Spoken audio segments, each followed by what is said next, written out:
The morning sun cast long shadows across the dusty streets of Fallujah as Marine Sergeant Sarah Martinez adjusted her Kevlar helmet and checked her rifle for the third time.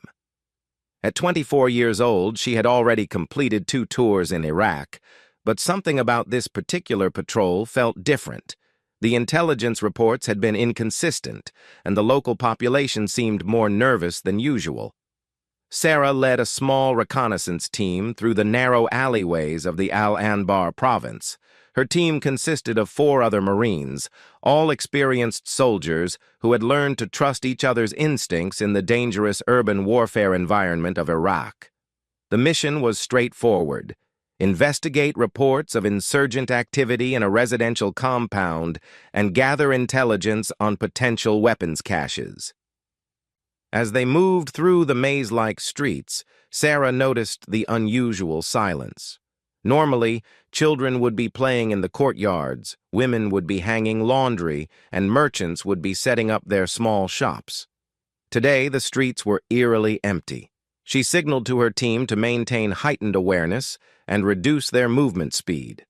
The compound they were approaching sat at the intersection of 2 main roads, a strategic location that would allow insurgents to monitor coalition movements. The building was a typical Iraqi structure: concrete walls, flat roof, small windows that provided excellent defensive positions. Sarah's training had taught her to identify potential ambush sites, and this location checked every box on the danger list. Her radio crackled with updates from command. "Recon Team Alpha, this is base. Intelligence suggests possible high-value target in your area. Proceed with extreme caution and report any unusual activity immediately." Sarah acknowledged the transmission and gathered her team for a quick briefing. They would approach the compound from 2 directions, with Sarah and Private Johnson taking the front entrance while the others secured the perimeter. The plan was solid, based on countless similar operations they had executed successfully. As they began their approach, Sarah felt the familiar rush of adrenaline that preceded dangerous operations. Her senses became hyperacute. She could hear every small sound, smell the dust and diesel fumes in the air, and feel the weight of her equipment with crystal clarity. This heightened state had kept her alive through dozens of dangerous missions. The compound's metal gate was slightly ajar, another red flag that made Sarah pause. In her experience, Iraqi families were careful about security, especially in areas with insurgent activity. An open gate often meant the residents had left quickly or were being used as cover for hostile forces. She peered through the gap in the gate and saw a courtyard with several doorways leading into the main building. Clotheslines hung between concrete posts, and a few plastic chairs suggested recent occupation. But again, no signs of current activity. The silence was becoming more unsettling with each passing minute. Private Johnson, a 19-year-old from Texas who had been with Sarah's unit for 6 months, whispered into his radio to update the perimeter team. His voice was steady despite his young age. Combat had a way of accelerating maturity among soldiers. Sarah appreciated having team members she could rely on completely. They entered the courtyard slowly, weapons ready, using the tactical movements they had practiced hundreds of times. Sarah took point while Johnson covered their rear. Each doorway represented a potential threat, and they cleared them systematically according to their training protocols. The first room appeared to be a living area with traditional Middle Eastern furnishings, cushions on the floor, low tables, and family photographs on simple wooden shelves. Everything looked normal except for the absence of people. Sarah began to suspect they were walking into a carefully prepared trap. As they moved toward the next room, Sarah heard a subtle sound that made her freeze instantly. It was barely perceptible. The soft scrape of fabric against concrete, possibly someone shifting position while trying to remain hidden. She held up her fist to signal Johnson to stop and strained to identify the source of the noise. The sound came from the direction of the stairway leading to the roof. Sarah knew that rooftop positions were favored by insurgent snipers and rocket-propelled grenade teams. She quickly assessed their tactical situation and realized they were in an extremely vulnerable position. The courtyard offered minimal cover, and they were exposed to potential fire from multiple directions. She made a quick decision to investigate the upper level, while Johnson maintained security in the courtyard. This meant splitting their two-person team, which violated standard operating procedures, but the intelligence value of the mission made the risk acceptable. Sarah had built her reputation on making sound tactical decisions under pressure. The narrow stairway was constructed of the same concrete as the rest of the building, and each step created small echoes despite Sarah's careful movement. She could feel her heart rate increasing as she climbed higher, knowing that each step took her further from supporting fire if she encountered hostile forces. At the top of the stairs, Sarah found herself on a flat roof with a low concrete wall around the perimeter. The view provided an excellent vantage point over the surrounding neighborhood, confirming her suspicion that this location would be valuable for insurgent operations. She could see coalition vehicle routes and potential ambush positions throughout the area. As she began photographing the tactical features with her digital camera, Sarah noticed fresh cigarette butts and empty food containers near one corner of the roof. The evidence suggested recent occupation by several people, probably within the last 24 hours.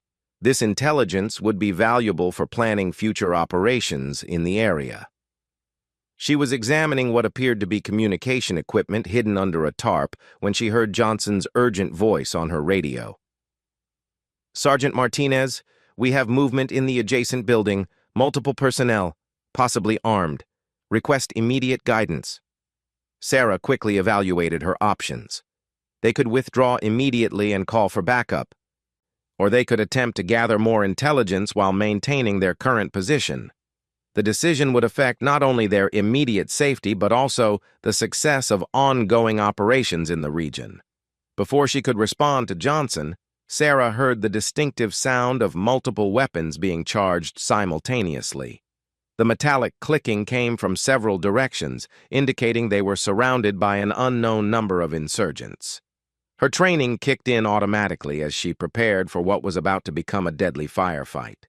The first shots came from the building across the street, forcing Sarah to dive behind the low concrete wall on the roof. The round struck the wall inches from her position, sending fragments of concrete flying through the air. She could hear Johnson returning fire from the courtyard below while reporting their situation to command.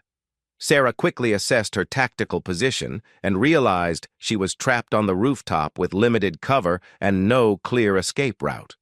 The insurgents had obviously planned this ambush carefully, waiting until the American soldiers were in the most vulnerable position possible before initiating contact. As she prepared to return fire, Sarah could hear additional insurgent forces moving into position around the compound. The sound of running feet, shouted commands in Arabic, and weapons being moved indicated that this was a significant enemy force, much larger than her small reconnaissance team could handle alone. She knew that her survival, and the survival of her team, would depend on her ability to maintain effective fire superiority until coalition reinforcements could arrive.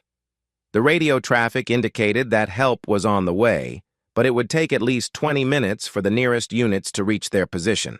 20 minutes in a firefight was an eternity, especially when facing overwhelming enemy numbers from a disadvantaged position. Sarah checked her ammunition supply and prepared for what would be the longest 20 minutes of her life, unaware that her ordeal was just beginning. The intensity of the gunfire escalated rapidly as Sarah found herself pinned down behind the concrete barrier. Enemy rounds whistled overhead while she tried to establish communication with her scattered team members. The insurgents had chosen their ambush site perfectly, creating overlapping fields of fire that made movement extremely dangerous. From her position on the roof, Sarah could see muzzle flashes from at least 4 different buildings. The insurgents were using a coordinated attack pattern, with some fighters laying down suppressive fire while others attempted to maneuver into better positions. This level of tactical sophistication indicated they were facing experienced combatants, not hastily organized resistance fighters. Johnson's voice crackled through her radio earpiece, strained but professional. "Sergeant Martinez, I count at least 8 hostiles in the courtyard area. They're attempting to breach the main entrance. I'm running low on ammunition and need guidance on whether to hold position or attempt extraction." Sarah quickly calculated their tactical situation. Johnson was trapped in the courtyard with limited cover, while the other team members were presumably fighting for their lives at various positions around the compound perimeter. The enemy had achieved tactical surprise and numerical superiority, 2 crucial advantages in urban combat. She made the difficult decision to maintain their current positions while calling for immediate fire support. "Johnson, hold your position and conserve ammunition. Use single, aimed shots only. Fire support is inbound, but we need to survive the next 15 minutes. As Sarah raised her rifle to engage the nearest enemy position, she felt a sharp impact against her left shoulder that spun her around violently. The first bullet had found its mark, tearing through her body armor and lodging in the muscle tissue beneath her collarbone. The pain was immediate and intense, but adrenaline kept her fighting. She forced herself back into position and returned fire at the building where she had seen the muzzle flash. Her training had prepared her for combat while wounded, and she knew that stopping to treat injuries during active firefight often meant death for everyone involved. The second and third rounds struck within seconds of each other. One bullet grazed her helmet, creating a deep furrow in the Kevlar that came within millimeters of penetrating her skull. The other round struck her right thigh, causing her leg to buckle as she tried to change positions along the rooftop barrier. Sarah realized that the insurgents had positioned a sniper specifically to target her rooftop position. The accuracy and timing of the shots indicated someone with professional military training, possibly a former Iraqi army soldier or foreign fighter with combat experience. Despite her wounds, Sarah continued to return fire while directing her team's defensive efforts through radio communications. She could hear the distinctive sound of American M4 rifles mixed with the sharper reports of AK-47s, indicating that her Marines were still fighting effectively despite being outnumbered. The fourth bullet struck her ceramic body armor plate directly over her heart, cracking the protective material but not penetrating completely. The impact felt like being hit with a sledgehammer, knocking the wind from her lungs and causing her to temporarily lose consciousness. When Sarah regained awareness several seconds later, she found herself lying behind the concrete barrier with blood pooling beneath her wounded shoulder and leg. The firefight continued around her, but she struggled to focus her vision and coordinate her movements. The accumulated trauma was beginning to affect her combat effectiveness. She forced herself to key her radio microphone and provide a status update to command. "Base, this is Recon Alpha Actual. We are heavily engaged by superior enemy forces. I have multiple gunshot wounds but am still operational. Request immediate close air support and medical evacuation." The response from command was immediate and reassuring. "Recon Alpha Actual, close air support is 3 minutes out. Medical evacuation helicopter is standing by at forward operating base. Maintain your position and mark your location with infrared strobe." Sarah reached for the infrared strobe light attached to her equipment vest, but movement caused excruciating pain in her shoulder wound. She realized that the bullet had probably damaged nerves and blood vessels, making precise motor control difficult. Everything seemed to require tremendous effort. The fifth and sixth bullets arrived almost simultaneously. One round struck her right arm just above the elbow, while the other hit her left leg below the knee. The insurgent sniper was systematically targeting her extremities, possibly trying to incapacitate her rather than kill her immediately. Sarah's tactical awareness began to fade as shock and blood loss took their toll. She could still hear the firefight continuing around the compound, but the sounds seemed distant and disconnected. Her rifle felt impossibly heavy, and she struggled to maintain her grip on the weapon. Through sheer determination, she managed to activate her infrared strobe light and place it in a visible position on the rooftop. The device would allow incoming aircraft to identify friendly forces and avoid accidentally targeting her position during close air support strikes. The seventh bullet struck her protective vest again, this time penetrating the damaged ceramic plate and entering her chest cavity. Sarah felt a sharp, burning sensation, followed by difficulty breathing. She realized that the round had probably punctured her lung, creating a potentially life-threatening injury. As she struggled to control her breathing and maintain consciousness, Sarah could hear the approaching sound of aircraft engines. The close air support was arriving as promised, but she wondered if it would be in time to prevent the insurgents from overrunning their position. The 8th and 9th rounds hit her almost before she heard the gunfire. One bullet struck her left shoulder, while another hit her right leg. The cumulative effect of her wounds was becoming overwhelming, and Sarah found it increasingly difficult to focus on the tactical situation. Despite her deteriorating condition, she managed to provide target information for the incoming aircraft through her radio. Close air support. This is ground unit marking position with infrared strobe. Enemy positions are in buildings to the north and east of my location. Danger close situation. Friendlies are still in the compound. The pilot's voice was calm and professional. Ground unit, I have visual on your infrared marker. Confirmed enemy positions in adjacent buildings. Beginning gun runs on hostile targets. Keep your heads down. Sarah could hear the distinctive sound of the aircraft's cannon system engaging enemy positions. The 30mm rounds were devastating against concrete structures, and she could see pieces of buildings flying through the air as the pilot systematically destroyed insurgent fighting positions. The enemy fire decreased significantly as the insurgents either took cover or were eliminated by the airstrikes. Sarah used this temporary respite to assess her wounds and try to treat the most serious injuries with her limited medical supplies. The 10th bullet struck her while she was attempting to apply a pressure bandage to her chest wound. The round hit her left leg again, causing additional damage to already wounded tissue. Sarah realized that she was losing consciousness more frequently and for longer periods. As the air strikes continued, she could hear Johnson and the other team members beginning to coordinate their extraction from the compound. Their voices sounded relieved but exhausted, indicating that they had survived the initial assault but were probably also wounded. The 11th and final bullet hit Sarah just as she was preparing to move toward the stairway leading down from the roof. The round struck her in the back, entering near her right shoulder blade and exiting through her chest. The impact caused her to collapse completely, unable to maintain consciousness or control her movements.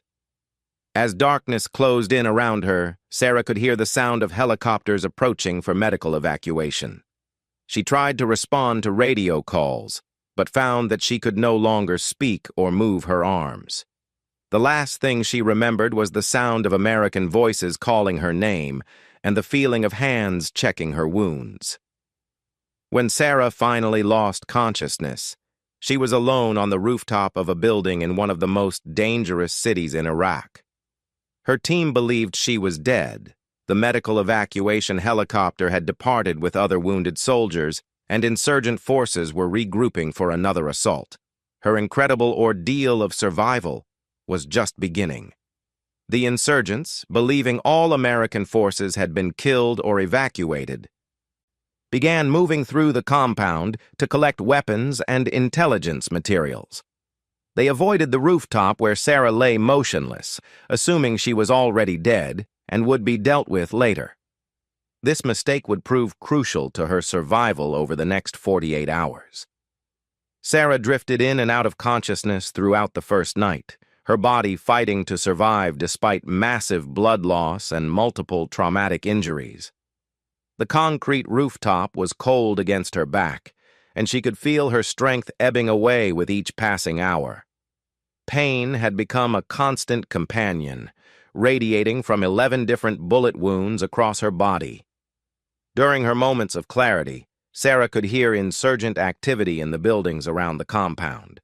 Voices speaking Arabic, the movement of equipment, and occasional bursts of automatic weapons fire in the distance indicated that enemy forces controlled the immediate area. She remained perfectly still, knowing that any movement might reveal that she was still alive. The first major challenge came with the rising sun of the second day. The Iraqi heat was merciless, and dehydration quickly became as dangerous as her bullet wounds. Sarah's lips cracked and her tongue swelled, but she had no access to water. Her body's natural response to trauma had already been complicated by the desert environment. She had managed to fashion crude pressure bandages from strips of her uniform, but several wounds continued to seep blood slowly. The bullet that had punctured her lung made breathing difficult, and she could taste blood in her mouth. Every breath required conscious effort. And she knew that infection was becoming a serious threat. Around midday of the first day, Sarah heard insurgents climbing the stairs to the rooftop. She forced herself to remain completely motionless, controlling even her breathing to simulate death. 3 men walked within feet of her position, speaking quietly in Arabic while surveying the surrounding area for coalition forces. One of the insurgents kicked at some debris near Sarah's feet, and she felt concrete fragments strike her legs. The men seemed to be using the rooftop as an observation post, just as she had intended to do during her original reconnaissance mission. The irony was not lost on her, even in her weakened state. After what felt like hours, the insurgents left the rooftop, apparently satisfied that she posed no threat. Sarah waited until she could no longer hear their voices before allowing herself to breathe normally again. The effort of remaining motionless had exhausted her limited energy reserves, but it had kept her alive. As the second night approached, Sarah began to experience hallucinations brought on by blood loss, dehydration, and shock.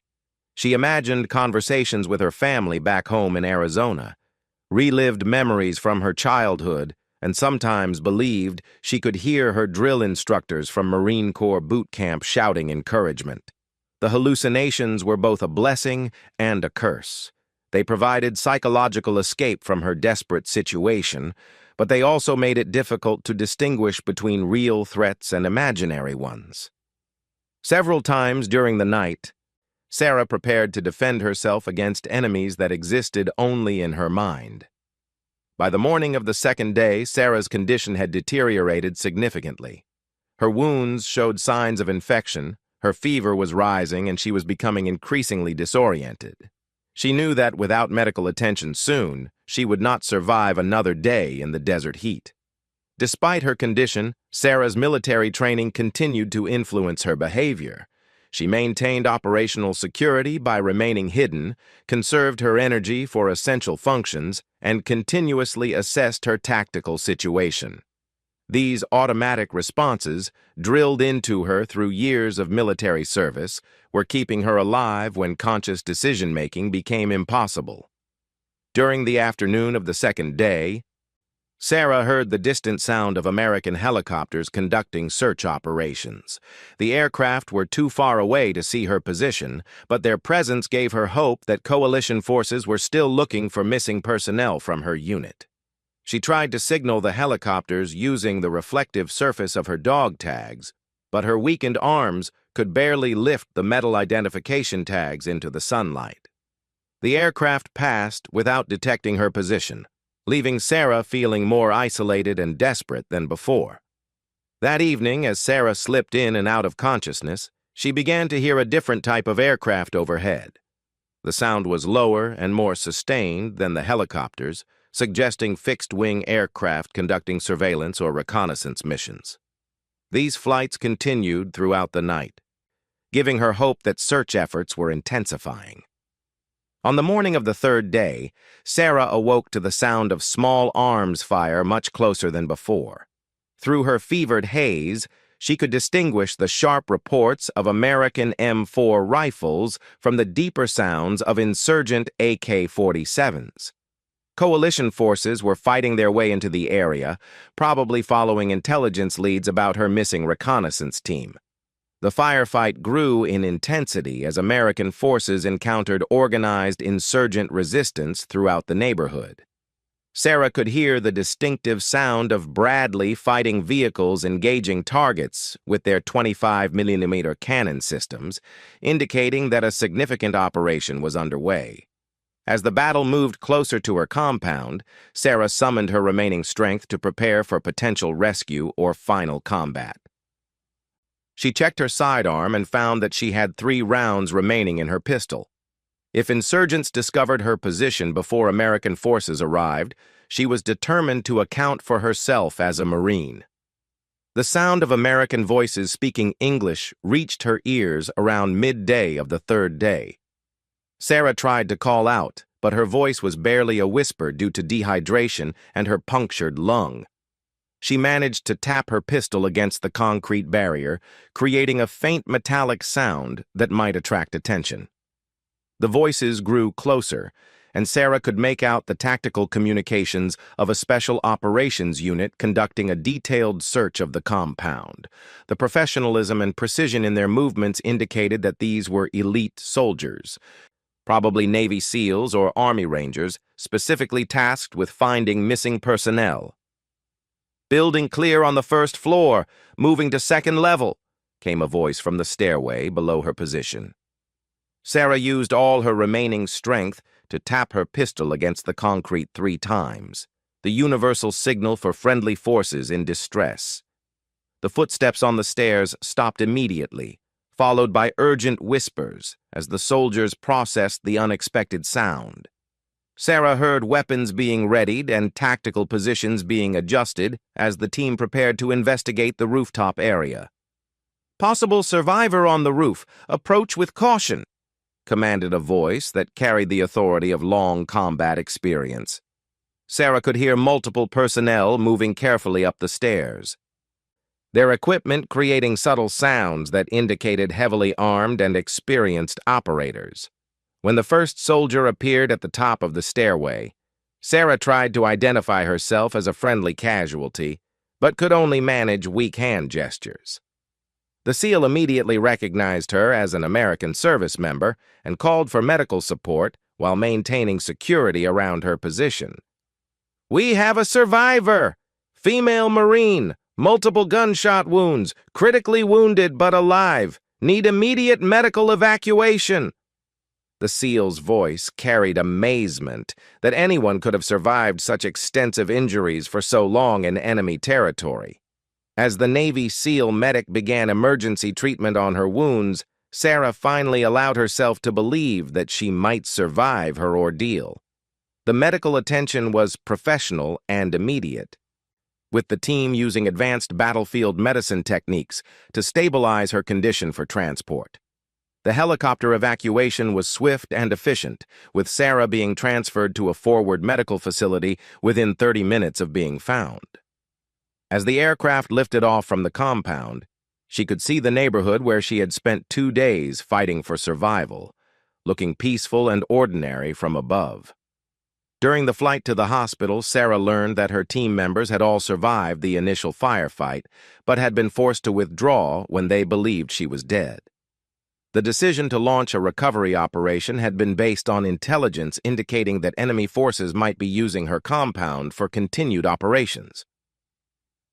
The SEAL team leader later told investigators that finding Sarah alive after 2 days was unprecedented in his experience. Her survival was attributed to her military training, physical conditioning, and extraordinary determination to live. The 11 bullet wounds she had sustained would normally have been fatal within hours. Sarah's recovery took months of medical treatment and rehabilitation, but she eventually returned to active duty with her Marine unit. Her experience in Fallujah became a case study in survival training and battlefield medicine, helping to save other lives in future combat operations. The compound where Sarah had been found was later destroyed in a controlled demolition, eliminating its value as an insurgent observation post. The rooftop where she had spent 2 days clinging to life was reduced to rubble, but her story of survival continued to inspire Marines and other service members facing impossible odds in combat zones around the world.